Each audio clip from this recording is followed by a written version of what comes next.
infinite depths.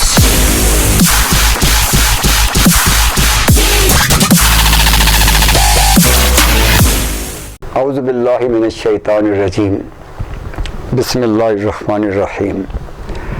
ان اللہ و ملائکتہ یصلون علی النبی یا ایہا الذین آمنوا صلوا علیہ وسلموا تسلیما اللہم صلی علی محمد و آل محمد و عجل فرج آل محمد والان اعداءہم۔ بہت شکریہ۔ اگر ہم بنیادی طور پہ سمجھنا چاہیں کہ ہمیں اپنی سوچ اور فکر کا رخ کس طرف رکھنا چاہیے، تو اس کے لیے سب سے بڑا میسج جو ہے قرآن پاک میں، یہ قرآن پاک کو یہ اختصاص بھی حاصل ہے کہ غور و فکر کی دعوت 700 سے زیادہ مرتبہ، اتنی زیادہ غور و فکر کی دعوت کیوں ہے؟ تو اس کا مطلب یہ ہے کہ ہمیں اپنی توجہ کو، اپنی ترجیحات کو، اپنی فکر کو نظام الہیہ کو سمجھنے کی طرف متوجہ رکھنا چاہیے۔ میں سمجھتا ہوں کہ یہ کائنات، ویسے تو فرمایا گیا 18,000 کائناتیں ہیں اور اس میں کوئی شک بھی نہیں، لیکن یہ کہ اگر آپ ایک ذرہ خاک سے لے کے آفتاب تک دیکھیں، اگر آپ سیاروں کو دیکھیں، اگر آپ سمندروں کو دیکھیں، اگر آپ نباتات کو دیکھیں، حیوانات کو دیکھیں، محیر عقول جو مخلوقات ہیں ان کو دیکھیں، پھر جو سابقہ صدیوں سے ہمارے سامنے جو واقعات موجود ہیں ان کو ہم سامنے رکھیں، ظالمین کی بربریت کو دیکھیں اور ان کے انجام کو دیکھیں، اور اسی طرح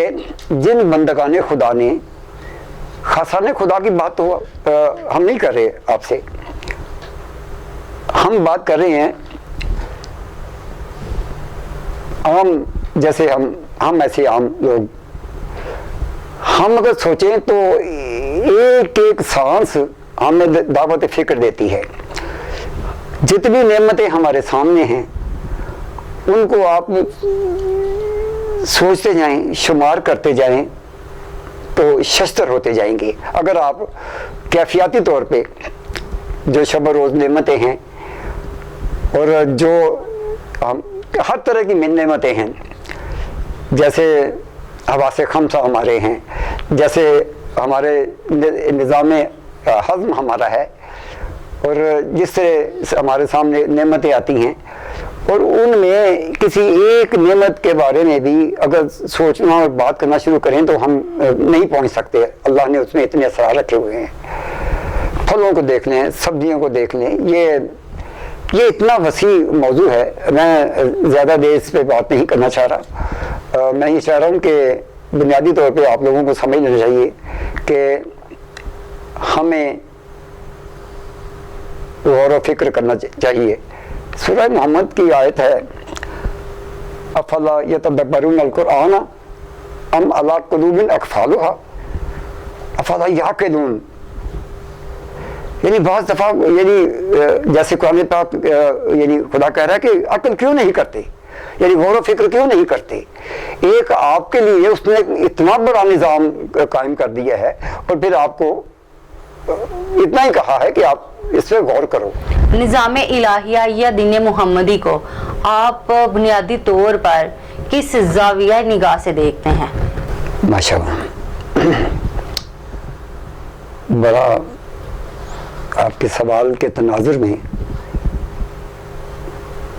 ذہن و فکر کے بہت سارے دریچے واہ ہوئے۔ بہت خوبصورت سوال، بڑا بنیادی اور بڑا عقلی، بڑا استدلالی سوال آپ کا ہے۔ چلیے شہنشاہ انبیاء کی پاک ذات کے حضور چلتے ہیں۔ میرے کریم آقا حضور اکرم صلی اللہ علیہ وآلہ وسلم، آپ کریم پاک ذات نے فرمایا کہ الفقر فخری والفقر منی، فقر میرا فخر ہے اور فقر مجھ سے ہے۔ اب اس ہستی کی زوجیت میں اس مخدرہ پاک نے آج خود آنا پسند کیا جو ملکۃ العرب تھی، جو رئیسہ عرب تھی، قافلے، کنیزے، خدام، مال و دولت، تجارت۔ جب پہلی مرتبہ ملک شام شہنشاہ انبیاء کو انہوں نے بھیجا، پھر وہ واپس تشریف لائے، وہاں کے بڑے معجزات ہیں، وہ تاریخ بھری پڑی ہے۔ جب واپس تشریف لائے تو پھر جو ظاہری طور پہ جو گفتگو انہوں نے سماعت فرمائی، جس کے تناظر میں، جس کے نتیجے میں انہوں نے از خود کو انہوں نے زوجیت کے لیے منتخب کیا۔ آپ نے عقد فرمایا، یہ حضور اکرم کی پہلی زوجہ پاک ہیں اور یہی زوجہ پاک ہیں جن سے آگے نبی مکرم صلی اللہ علیہ وآلہ وسلم کی نسل پاک ہے۔ اب آپ دیکھیں کہ وہ ہستی کس مقام و مرتبے کی حامل تھی، اور حضور اکرم کی شان اقدس اس قدر بلند کہ ان کے دل پہ اتنا اس کا اچھا اثر ہوا کہ انہوں نے جب زوجیت اختیار کی، ان کی زوجہ ہونے کا شرف حاصل کیا، تو پھر میں نے ان کے بارے میں ان کے کرم سے لکھا کہ ملکۃ الفقر، یعنی اب شہنشاہ انبیاء، شہنشاہ فقر، اور مخدرہ پاک ملکۃ العرب اب ملکہ فقر ہیں۔ اب یہ بنیادی طور پہ صاحبان فقر ہیں۔ ان دونوں کائنات کی عظیم ترین ہستیوں کی واحد اولاد پاک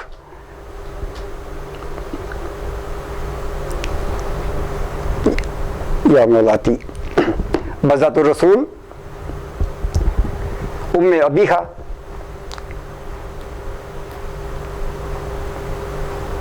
سید النساء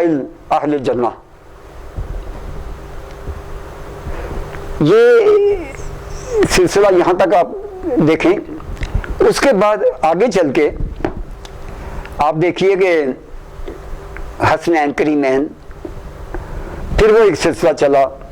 جو امام مہدی علیہ الصلوۃ والسلام کی پاکزاد تک ہے۔ آپ یہ دیکھیں کہ جو بنیادی طور پہ ہمارے سامنے دین کو جو میں سمجھ پایا ہوں ان کی توفیق سے، کرم سے، بنیادی طور پہ یہ ہے کہ فقر بنیاد ہے۔ پھر آگے مولا علی علیہ الصلوۃ والسلام کی ولایت کا سلسلہ ہے، ولایت مولا علی حضرت علی کرم اللہ وجہہ کریم علیہ الصلوۃ والسلام سے ہے۔ یہ سلسلہ جب چلتا ہے نا تو ائمہ کے بعد، اس کے بعد پھر وہ سلسلہ تابعین، تبع تابعین، پھر صوفیاء کرام، اولیاء کرام، یہ اوصیاء کا سلسلہ تو حضور اکرم سے، نبی مکرم سے امام مہدی ان کے 12ویں وارث پاک تک۔ میں یہاں رک کے دعا کروں گا کہ پروردگار عالم وہ وقت بہت جلدی آئے کائنات میں جب امام مہدی علیہ الصلوۃ والسلام کا ظہور ہو، حضرت عیسیٰ کا نزول ہو، اور دجال بھی اپنے انجام کو انہی کے ہاتھ سے۔ مجھے بنیادی طور پہ آپ کے سوال کے جواب میں ایک مرتبہ پھر یہی کہنا ہے کہ جو زندگی آپ کی، بہترین زندگی آپ کی وہ ہے جو فقر پہ گزرتی ہے۔ بلکہ میں بڑے فخر سے کہتا ہوں کہ جتنا خرچ آپ کرتے ہیں، بہترین خرچ وہ ہے جو آپ خدمت سادات کے لیے کرتے ہیں۔ یہ بنیادی طور پہ تو بہت سارے فرائض ہیں دین کے حوالے سے۔ آپ نے فرمایا نظام الہیہ کو سمجھیں تو کائناتی تناظر میں دیکھ لیں، اس کے جو انبیاء ہیں پہلے ان کو دیکھ لیں، اور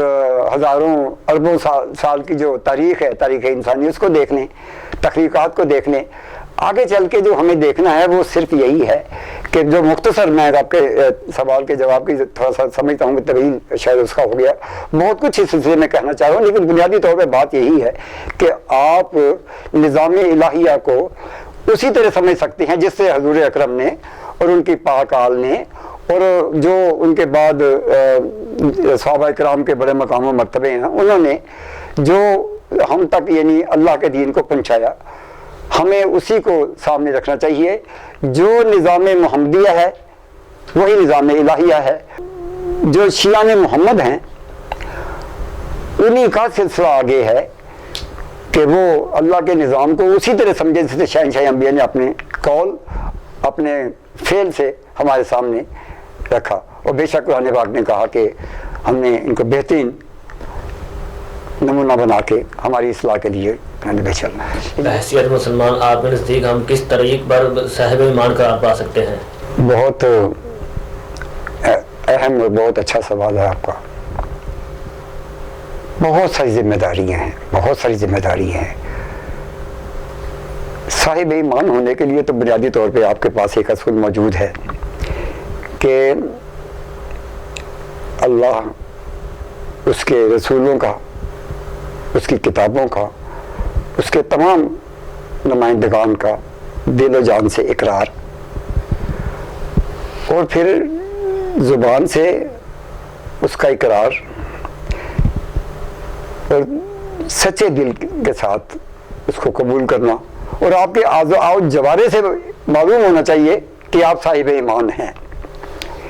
آپ کو کہنے کی ضرورت نہیں ہے کہ ہم صاحب ایمان ہیں، آپ کے قول فعل سے ظاہر ہو کہ آپ صاحب ایمان ہیں۔ کس طرح قرار پا سکتے ہیں ہم صاحب ایمان، یعنی کس سے قرار پا سکتے ہیں؟ بہت سارے حقوق ہیں ہمارے اوپر، اللہ کے حقوق ہیں، ویسے تو آپ کے سامنے ہے کہ حقوق اللہ اور حقوق العباد، اللہ کے حقوق ہیں اور یہ بندوں کے حقوق ہیں۔ خدا کے حقوق، خاصان خدا کے حقوق اور بندگان خدا کے حقوق، یہ بنیادی آپ کی ذمہ داری ہے۔ اور حضرت موسیٰ علیہ السلام سے پروردگار نے بنی اسرائیل سے عہد لیا، 10 جو وعدے انہوں نے 10، اس میں کوئی بنیادی چیز اسی طرح کہ اللہ پہ ایمان رکھنا ہے، یہ دوسرے اس کے ساتھ کسی کو شریک مت کرنا، پھر یہ ہے کہ والدین کے ساتھ شرک نہ کرنا، جو بنیادی یعنی مطلب اللہ کی ذات میں کسی کو شریک نہ کرنا، یہ تو خدا اس سے ہمیشہ ہر ایک کو محفوظ رکھے۔ اللہ پہ یقین رکھنا اور اس میں کسی کو، اس کی پاک ذات میں کسی کو شریک نہیں کرنا۔ پھر وہ حقوق ہیں آگے، والدین کے حقوق ہیں، اس میں یہ بھی فرمایا گیا کہ لوگوں کے ساتھ خوش اخلاقی سے بات کرنا، اور ویسے تو آگے چل کے نماز کا بھی، زکوٰۃ کا بھی حکم، نماز کا بھی زکوٰۃ کا بھی ہے۔ بہرحال وہ بہت، ایک تو یہ تمام جو 10 پوائنٹس ہیں ایک ایک ہے، اس کو آپ دیکھ لیں کہ وہ آپ کے سامنے، لیکن یہ ہے کہ آپ جو کچھ سنتے ہیں اس کو آپ کس طرح محسوس کرتے ہیں، اس کی حق ادائیگی آپ کس طرح کرتے ہیں۔ آپ نے ہمسائے کے حقوق کے بارے میں سنا، سورہ بقرہ میں آپ کے سوال کی مکمل وضاحت موجود ہے۔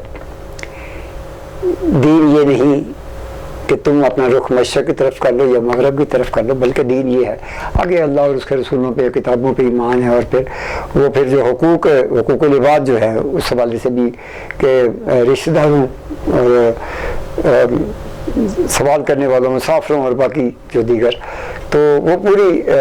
وضاحت وہاں موجود ہے۔ والدین کے ساتھ یعنی اسی میں جو عہد لیا گیا بنی اسرائیل سے، موسیٰ کے حوالے سے، والدین کے ساتھ آپ ان کی خدمت کرتے ہیں، یہ تو کرتے ہیں آپ، جو ان کی ضروریات پوری کرتے ہیں، لیکن آپ کس کیفیت سے کرتے ہیں؟ آپ ہمسائے کا خیال رکھتے ہیں، لیکن آپ کی کیفیت کیا ہے؟ آپ کاروبار کرتے ہیں، روزی روزگار ہے، آپ اپنے باس سے خوش نہیں ہیں، لیکن آپ کا فرض یہ ہے کہ آپ کام میں انتہائی خلوص اور دیانتداری کا مظاہرہ کرتے رہیں۔ آپ کسی کو مقروض دیکھتے ہیں، کوشش کرتے ہیں کہ ہم، اس کے علاوہ ہر اعتبار سے واجب ہے کہ آپ یعنی کسی نہ کسی جس کا بھی حق آپ کے اوپر یعنی سامنے ہے تو آپ اس کی مدد کریں۔ بنیادی بات یہ ہے، آپ زبان سے کریں، آپ مالی طور پہ کریں، آپ اچھی سوچ اور فکر ڈیولپ کریں، اور جو سب سے ضروری بات، جیسے ابھی یعنی میں بات کر رہا تھا غور و فکر کے حوالے سے، آپ کے سوال کے تناظر میں بھی غور و فکر کی دعوت ہے، اور اس میں بھی پیام فقر ہے، یعنی فکر و فقر دونوں کو سامنے رکھ کے اصل میں جو کچھ آپ نے زندگی میں بہترین کردار ادا کرنا ہے وہ آپ کی وسعت نظری پہ، آپ کی جو فراخ دلی ہے، یہ اس پہ ڈیپینڈ کرتا ہے کہ آپ نے ہمسائے کے لیے کیا، کس قدر آپ نے عادی سے کیا، خدمت سے کیا، ادب سے کیا، اور پروردگار کا کتنا شکر ادا کیا، راہ چلتے آپ نے کسی کو خیرات کر دی۔ بات یہ ہے کہ بہت ساری ذمہ داریاں، باصیت اگر ہم مسلمان ہیں تو ہمیں ملک کے ساتھ بھی مخلص ہونا پڑے گا، یہ سب سے بنیادی بات ہے۔ ملک کے بارے میں کسی وقت اگر وقت ملا تو بات کریں گے کہ سودی نظام کی مذمت، سودی نظام جو جنگ ہے خدا رسول سے، اس کی آپ کو بحیثیت مسلمان اگر آپ نہیں کر سکتے، لیکن آپ کو اس کے رد کی فکر ہونی چاہیے، شرعی طور پہ جو ہے اس کی ہونی چاہیے۔ آپ کو یہ احساس ہونا چاہیے کہ ہم میں سے ہر ایک کو زکوٰۃ ادا کرنا چاہیے، اور زکوٰۃ بھی اسی طرح اگلے کی عزت نفس کے ساتھ آپ کے مال میں حق رکھا گیا ہے۔ دیکھیں، آپ نماز پڑھتے ہیں نہیں پڑھتے، آپ روزہ رکھتے ہیں نہیں رکھتے، وہ آپ کا اللہ سے معاملہ ہے، لیکن آپ کے مال میں اگر زکوٰۃ رکھی گئی ہے تو آپ کو کیا اختیار ہے کہ آپ جس کی زکوٰۃ آپ کے ذمہ ہے، جس آپ کے مال میں جس کی زکوٰۃ ہے، اس کو اگر آپ دیکھیں تو وہ اس کی اہمیت کے بارے میں آپ کو بتا سکتا ہوں کہ وہ امت محمدیہ بھی ہے۔ وہ اگر عزادار نہیں ہے تو محب اہل بیت ضرور ہے، ان کے بغیر تو آپ کا دین مکمل نہیں ہوتا، ان کی محبت کے بغیر۔ اور وہ رعیت امام زمانہ بھی ہیں، رعیت امام مہدی بھی ہیں، یعنی ایک مستحق جو زکوٰۃ کا ہے وہ اتنا بڑا اس کا مقام ہے، تو آپ اس کا حق کیسے غصب کر سکتے ہیں؟ اس کے علاوہ جو ایک باقی مسلمانوں میں دیکھنا چاہیے، پاکستانی ہونا بھی اسی اعتبار سے آپ کے اچھے مسلمان ہونے کا ہے کہ آپ پاکستان کے ساتھ کتنے مخلص ہیں۔ یہاں گلیوں محلوں میں قائد محترم کی نقلی نوٹ جو گلیوں محلوں میں ہم دیکھتے ہیں، بازاروں میں، کیا عذاب الہیہ کو دعوت دے رہے ہیں آپ؟ پتہ نہیں، رحمت العالمین کا فیض ہے کہ بچے ہوئے ہیں، اور یہ جو پرندے قید کر لیتے ہیں، یہ آپ ہر چیز دیکھتے ہیں، آپ محسوس کیوں نہیں کرتے؟ یہ بحیثیت مسلمان آپ کو دیکھنا چاہیے کہ یہ اگر رشوت ہے یہ غیر اسلام ہے، یہ اگر سود ہے تو یہ غیر اسلام ہے، یہ جو ہم جھوٹ بولتے ہیں، یہ ہم کسی کو بڑی ہوشیاری دکھاتے ہیں۔ وہ کسی نے کہا تھا کہ بڑے خلوص سے دنیا فریب دیتی ہے، بڑے وثوق سے، بڑا اچھا شعر کسی کا کہ بڑے وثوق سے دنیا فریب دیتی ہے، بڑے خلوص سے ہم اعتبار کرتے ہیں۔ آپ کو بحیثیت مسلمان یہ نہیں ہے کہ آپ دیکھیں، جو بنیادی طور پر نواسہ رسول اللہ صلی اللہ علیہ وسلم کا جو قیام تھا، امر بالمعروف نہی عن المنکر، نیکی کا حکم دینا اور برائی سے منع کرنا۔ اچھا، آپ نہیں منع کر سکتے، آپ کے پاس طاقت نہیں ہے، لیکن آپ اسے دل سے تو یعنی رد کر سکتے ہیں نا۔ تو یہ جو بنیادی چیزیں ہیں، بہت طویل آپ کے سوال کا، ہماری قابل احترام بیٹی کی طرح آپ کا سوال بھی بیٹا بہت وسیع تناظر میں بہت سارے جوابات کا متقاضی ہے. بس یہ دعا ہے آپ کے لیے کہ آپ کو اللہ پاک اس راستے پہ لے کے آئے کہ فرشتے کہیں یہ بندہ خدا ہے, یہ مخلوق کا خدمت گزار ہے, یہ مسلمان ہے. حضور اکرم بھی خوش ہوں اور آپ کے لیے شفاعت اور خیر برکت کبھی. بہت شکریہ جی.